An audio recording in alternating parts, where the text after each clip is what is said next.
In this step, we're going to assemble the hub of the Rotary Revolution, which is going to look like this.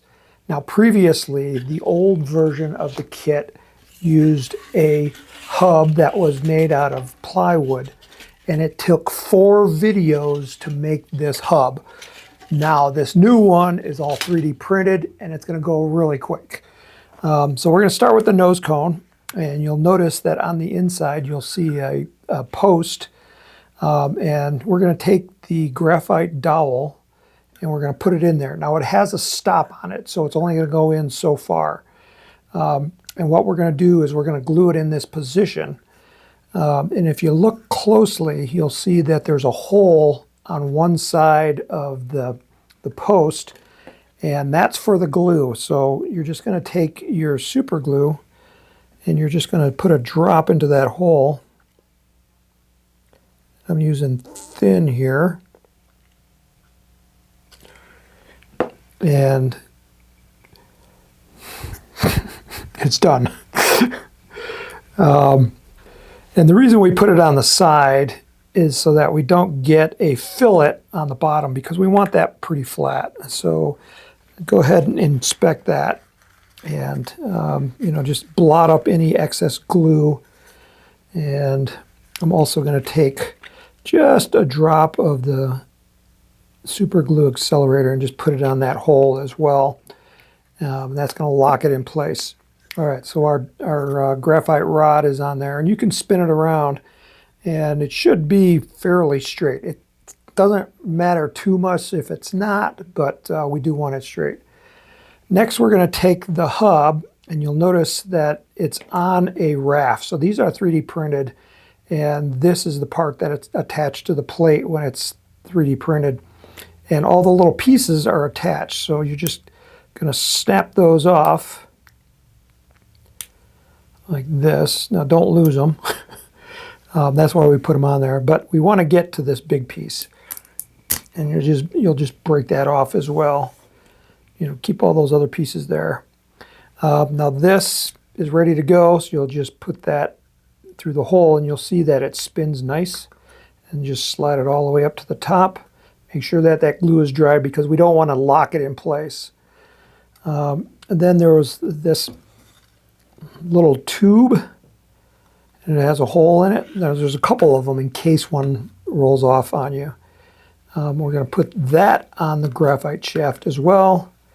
And again, we're going to slide that all the way up. Now, you don't want to push it in so tight that this won't rotate. You want to give it just a little bit of a gap so that this will spin freely. Just like that. You can see how nice and that's spinning.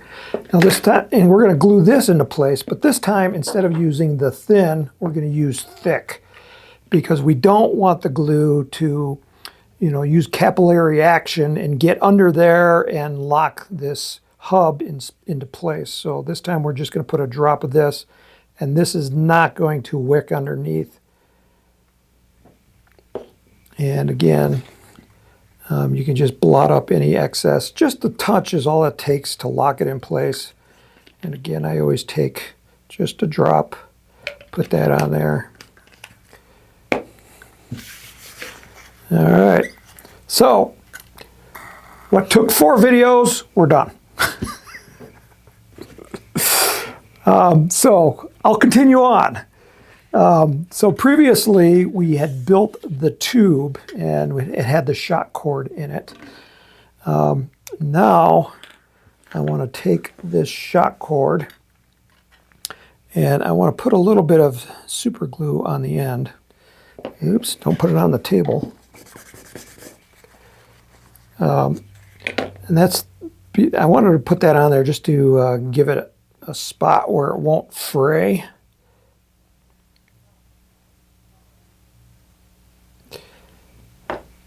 You can see it's kind of fraying at the end.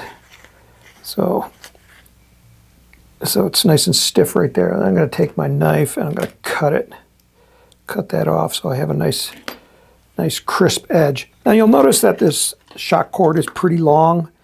It really doesn't need to be this long, and if you have a problem where this shock cord is interfering with the blades, you can shorten it. So basically you'll cut it off and reattach it and just make it shorter.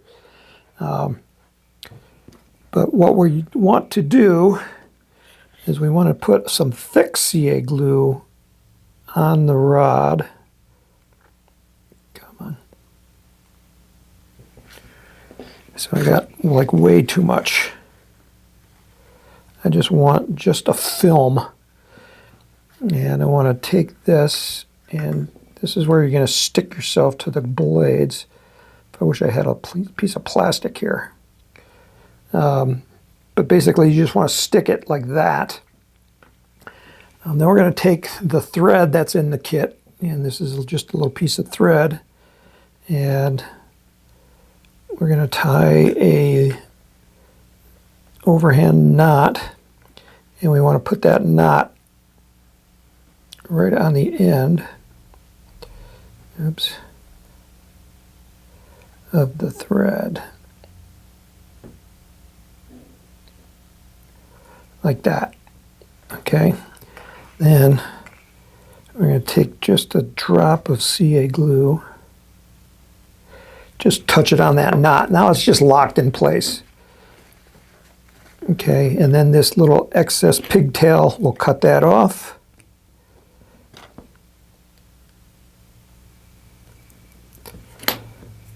Okay, and then we're going to take this and we're going to wind this up. And now, I always like to put this over the edge of the table because as you're spinning it, this wants to twist up. So just stick it over the edge of the table and then just wind it around nice and tight.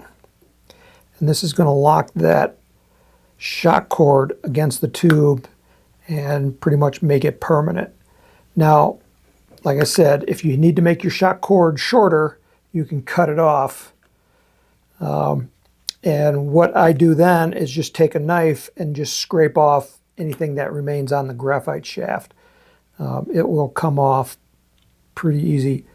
I've actually done this in competition where we had to replace a whole hub.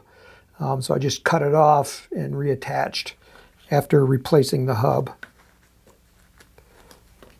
Okay, so once that's cured, go ahead and cut this off like that. Okay, so now this is attached to the body tube. Okay, we're moving along. This is a lot faster now that we have this 3D printed hub. I'm missing one piece, so I'm going to come right back in just 1 second.